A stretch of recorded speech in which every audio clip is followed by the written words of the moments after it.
Hello YouTube, it's Francis here, back with a new video. In today's video we're gonna take a look at the SM24HC595N series chip, which is a very common chip in hobbyists and in the industry. It's an 8-bit shift register, and we will take a look at the applications and how it works in general. Don't be discouraged if your microchip's name does not match mine. Generally, the 74HC series chips work exactly the same way or very similarly, so you can use this guide to understand your model as well. Please refer to the datasheet for the correct pinout and operating conditions. Today's chip chat was brought to you by Francis Studios Group. So first let's have a look at the basic pinout first and set this thing up for work. Let's align this chip so the orientation matches the screen and the first pin is on the left side. All the left side pins are output anode pins, so we will expect a positive output on them when the conditions are met. The bottom left pin is a ground and the top right is the VCC 5V in.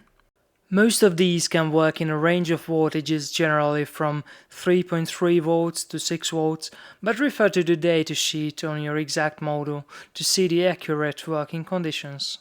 The most important pins for us are the data pin, usually referred as DS or SER, the clock pin, usually referred as SRCLK or CLK, and the register clock pin, which is the RCLK.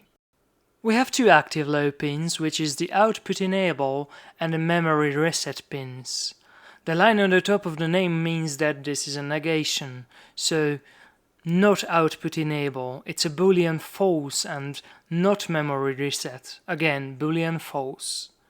You might remember this signature from math classes. And one more pin remains to be discussed, which is one of the most powerful features of this IC. Is the latching pin, which enables us to connect more of these ICs together and control insane amounts of outputs from only the data, the clock and the register clock pins. So let's set this thing up. First, I connect the power cables to the ground and the output enable pin.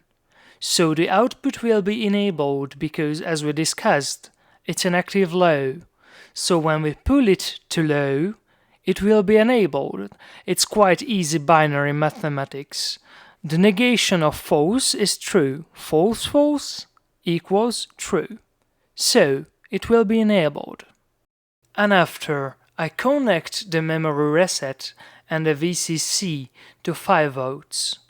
Here, the memory reset is also active low, so we take our truth table in our heads and we think about what it means.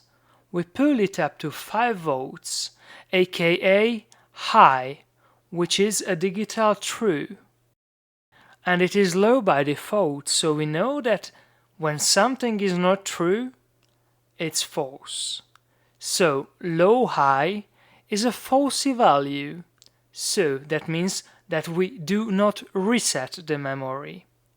You can connect these pins to your microcontroller or buttons or whatever. You don't have to connect it to a power source like I do in this example. It's just for simplicity's sake. But in real-life application, you can control the memory reset and the output enable pins as you wish. And it's time to set it up on a board. To see how it works, first I put the register itself, then it's time to wire up some power pins, 5 volts and ground, and after this I can prepare some traces. The first one is gonna be the 5 volt rail to the VCC and the reset pin, and right after that a ground rail to the ground and the output enable.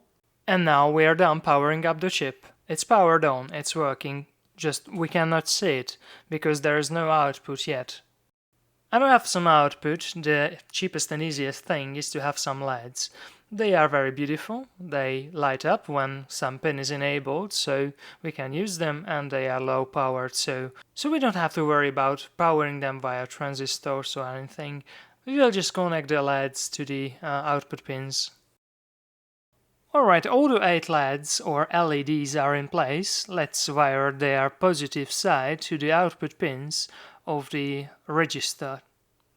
Nicely done, all wired up. I connected the output one via a wire, you know what I did there, via a wire on the back side, because I don't want to cross the positive rail, and it's all done. And what I like to do when I implement ICs, or what is recommended in the industry when you apply ICs, is to put a bypass capacitor between the ground and the input power pin, and it will stabilize the IC in case if it draws a little bit more power, so it will not cut off, and it can help you avoid mysterious bugs. Next order of business is to put a current limiting resistor to the negative leads of the LED diodes. You can calculate a specific value for your LED diodes. You just have to look at the maximum rated voltage on your little LEDs, and you can apply ohms law, and there you get it. I just put a 1 kilo ohm here for simplicity's sake.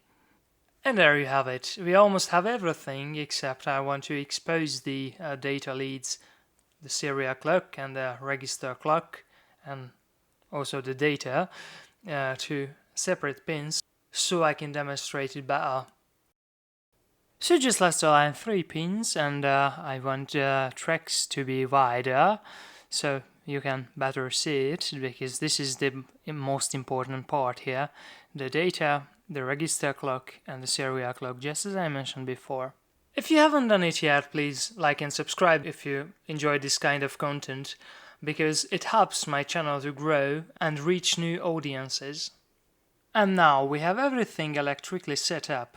Now I will show you how to program this IC. One very nice source of information is the datasheet.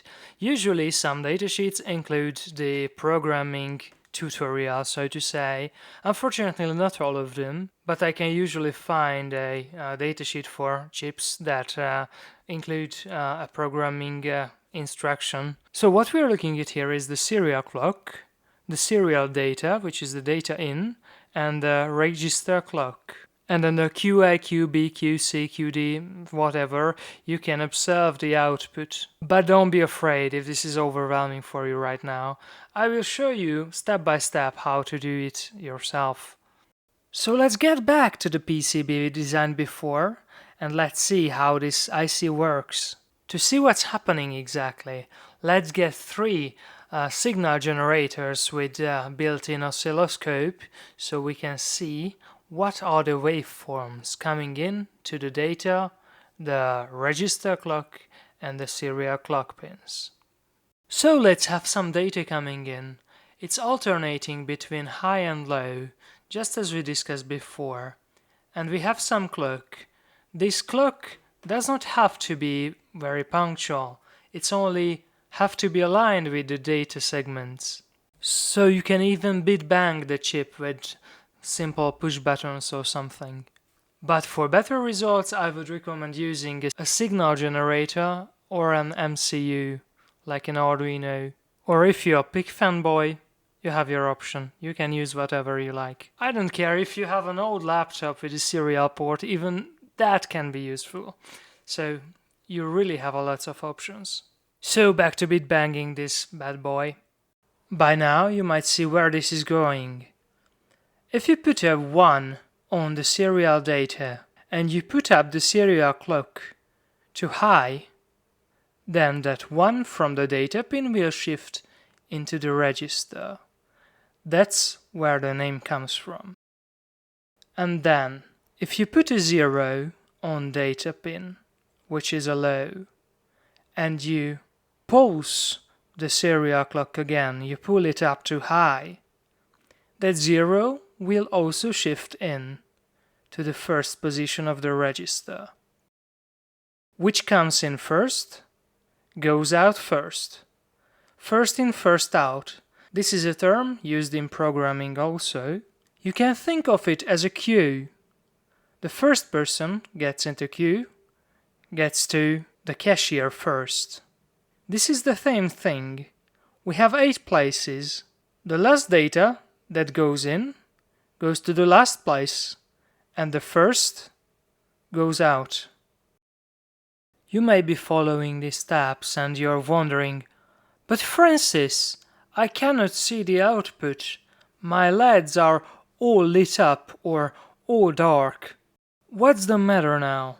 The matter is that we haven't talked about the register clock yet. It was pulled down, or it was zero, the whole time. All of the data that we have put into the memory is not copied to the output register. So when we pulse the register clock, we pull it up high, then all of the data in the memory will appear on the output pins. Now you know how to put ones and zeros into this shift register. Now you know basically everything about it. But there is one more thing that is very powerful and I haven't told you yet. The chaining pin that allows you to chain multiple of these 8-bit shift registers together and control them only with the data, the register clock and the serial clock. Just 3 pins and endless amount of these shift registers. This pin, the QH, which you can think of as the cashier in the queue. When a bit goes out of this register, it will appear on this +1 pin, and you can feed it into the data of the next shift register in line. That's all. It's very simple to use. It's a very powerful chip. You can see it in many applications. And now you can experiment it with yourself. So just a quick recap, what have we learned today? That the signal you put in the data and you trigger it with the serial clock, it will be put into the memory. But the memory doesn't mean that it will be outputted on the pins. To copy the data from the memory to the pins, you have to add a pulse to the register clock. That pulse will copy the whole data in the memory to the register output memory, which will enable the pins representing your data. I hope I could answer all of your questions regarding this beautiful IC. I really love it.